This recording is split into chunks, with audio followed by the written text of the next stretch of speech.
السلام عليكم ورحمة الله وبركاته. الحمد لله رب العالمين. الصلاة والسلام على سيد المرسلين وعلى آله وصحبه أجمعين. বাংলাদেশের গণমানুষের মুক্তির আন্দোলনের একটি সংগ্রামের রাজপথ এবং সংগ্রামের অগ্নিগর্ভের মধ্য দিয়ে জন্ম নেওয়া রাজনৈতিক সংগঠন গণ অধিকার পরিষদের চতুর্থ প্রতিষ্ঠাবার্ষিকী উপলক্ষে আয়োজিত আজকের এই আনন্দঘন অনুষ্ঠানের সংগ্রামী সভাপতি, গণ অধিকার পরিষদের সভাপতি, মজলুম জননেতা সহ আজকে এই অনুষ্ঠানে উপস্থিত সম্মানিত জাতীয় নেতৃবৃন্দ, বন্ধুগণ এবং গণ অধিকার পরিষদের অঙ্গ সংগঠন, পার্শ্ব সংগঠনের প্রিয় সাথীরা,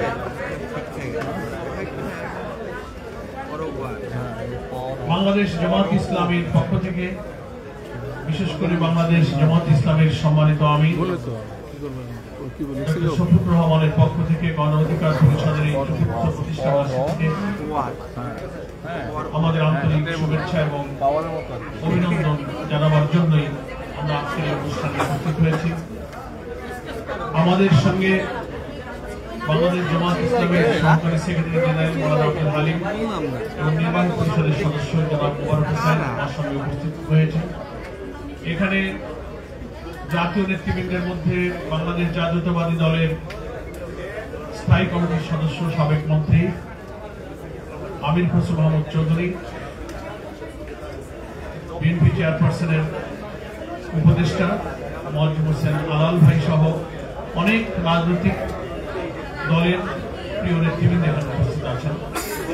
সাংবাদিক বন্ধুরা এখানে আছেন, আমি সকলকে আন্তরিকভাবে শুভেচ্ছা জানাচ্ছি। আসলে প্রতিষ্ঠা বার্ষিকীর অনুষ্ঠান খুব একটা আলোচনা, কোনো বিষয়ভিত্তিক বক্তব্য, কোনো এজেন্ডা, কোনো সাবজেক্ট নয়, শুভেচ্ছা জানাবার একটা আনুষ্ঠানিকতা মাত্র। প্রত্যেকেরই রাজনৈতিক কর্মী হিসেবে আমাদের প্রতিদিনের যে ব্যস্ততম শিডিউল, সে কারণে আমিও খানিকটা পূর্বধারা লঙ্ঘন করে আগেই শুভেচ্ছা জানাবার জন্য, সেই সুযোগ দেওয়ার জন্য আমি কৃতজ্ঞতা জানাচ্ছি। আমার প্রথম কথা হলো, যেটা আমি শুরুতেই বলেছি, দেশের মানুষ জানে গণ অধিকার পরিষদ ছাত্র সমাজের একটি মৌলিক অধিকার আদায়ের সংগ্রামের মধ্য দিয়েই প্রতিষ্ঠিত হওয়া একটি রাজনৈতিক দল। এবং এই দলের যিনি সভাপতি, এদেশের মানুষ জানে সেই অধিকার আদায় করতে গিয়ে ছাত্র জীবন থেকেই তার উপরে যে নিষ্ঠুর নির্যাতন চলেছে, অস্বাভাবিক। ঢাকা বিশ্ববিদ্যালয়ের কেন্দ্রীয় ছাত্র সংসদের মধ্যে একটা সম্মানিত জায়গায় ভিপি নির্বাচিত হওয়ার পরে তার উপরে শারীরিক যে নির্যাতন হয়েছে, পুলিশের যে নির্যাতন হয়েছে, কিন্তু ভালোভাবে গ্রহণ করেনি। দেশবাসীর সহানুভূতি দুর্ভাগ্যের প্রতি এসেছে। পুলিশ তার উপর নির্যাতন করেছে। জুলাই গণ অভ্যুত্থানের আন্দোলনের সময় এদেশের অনেক জাতীয় নেতৃবৃন্দের সামনে আমার যারা বসে আছেন, আমির খসরু মাহমুদ চৌধুরী ভাই সহ আমি নিজে, আমরা একই জায়গায়, একই জেলে আমরা রিমান্ডে ছিলাম। সেসব ভয়াবহ নিষ্ঠুর নির্যাতনের যেসব দৃশ্য আমরা চোখে দেখেছি, নুনুর শারীরিক যে অসুস্থতা, যে অবস্থা, তা দেখলে আসলে ধৈর্য ধরা খুব কঠিন।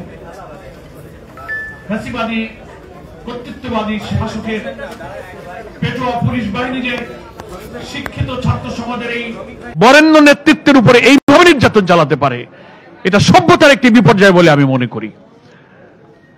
তারপর ফ্যাসিবাদের বিদায়ের জন্য আমরা যে লড়াই করলাম, আমরা ভেবেছিলাম জনগণের নির্বাচিত প্রতিনিধির হাতে ক্ষমতা হস্তান্তর হলে একটা নতুন বাংলাদেশের স্বপ্ন আমাদের পূরণ হবে, সুশাসন পাবো, বাধাহীন পরিবেশে, গণতান্ত্রিক পরিবেশে রাজনৈতিক দল, সাংবাদিকরা তার মত প্রকাশের সুযোগ পাবে, রাজনীতি করার সুযোগ পাবে, ছাত্র সংগঠন অবাধ বাধাহীন পরিবেশে গণতান্ত্রিক পরিবেশ তারা ভোগ করবে। কিন্তু বিস্ময়ের ব্যাপার, অতি সম্প্রতি এই নুরুল হক নূরের উপরে আবার কিভাবে ফ্যাসিবাদ মুক্ত একটা সমাজে আবার যে নির্যাতন করা হয়েছে, সেটা জাতি বিস্মিত হয়েছে, স্তম্ভিত হয়েছে। সে অসুস্থ, তার চলাফেরা হাঁটতে দেখলেই বোঝা যায় যে স্বাভাবিক সে নয়। দেশের বাইরে সে চিকিৎসা নিয়ে এসেছে। আমরা বাংলাদেশ স্বাস্থ্য কামনা করি এবং এই মজলুম নেতারকে ঘিরে গণ অধিকার পরিষদের মূল সংগঠন, অঙ্গ সংগঠন, পার্শ্ব সংগঠনের বিপ্লবী কর্মীরা যেভাবে এই সংগঠনের অকুতোভয় অগ্রযাত্রাকে অব্যাহত রেখেছেন, জামাত ইসলামীর পক্ষ থেকে আমি তাদেরকে আন্তরিক ধন্যবাদ জানাই। এবং সামনে জাতীয় নির্বাচনের যে অভিযাত্রা শুরু হয়েছে, সেই অভিযাত্রা যেন আবার ক্ষতিগ্রস্ত না হয়, সেজন্য মহান জাতীয় ঐক্যের যে দৃষ্টিভঙ্গিতে জুলাইয়ের যে চেতনা আমরা ধারণ করেছি, সেই চেতনাও যেন আমরা ধারণ করতে পারি। অনেক পরাশক্তি দেশে এবং ভেতরের নানান এজেন্সি ক্রিয়াশীল হবে। ফ্যাসিবাদ মুক্ত বাংলাদেশে একটি সুষ্ঠু গণতান্ত্রিক পরিবেশ, একটি নতুন বাংলাদেশ, একটি মানবিক বাংলাদেশ বিনির্মাণের পথে অনেক বাধা আমাদের আসবে। সেজন্য রাজনৈতিক মত পথের ভিন্নতা থাকার সত্ত্বেও আমরা যেন দেশ গঠনের মেজর ইস্যুতে যেন আমরা জাতীয় ঐক্যমত থাকতে পারি। আমরা দুর্নীতিমুক্ত সমাজ চাই, নিরপেক্ষ নির্বাচন চাই, জনগণের ভোটাধিকার প্রয়োগের মধ্য দিয়ে যেন প্রকৃত মতামতের প্রতিফলনের মধ্য দিয়ে সরকার গঠন হয়। এইসব ব্যাপারে তো আমাদের রাজনৈতিক দলের মধ্যে কোনো ভিন্ন মত নেই। অনেক ন্যাশনাল ইস্যুতে আমরা আশা করি দেশ গঠনে আমাদের পরাশক্তি এবং অভ্যন্তরীণ শক্তি প্রতিবন্ধক হতে পারবে না। আমি আমার বক্তব্য আর না বাড়িয়ে সকল সুধীবৃন্দ, নেতৃবৃন্দ, সাংবাদিক বন্ধুদেরকে আজকে আমাদের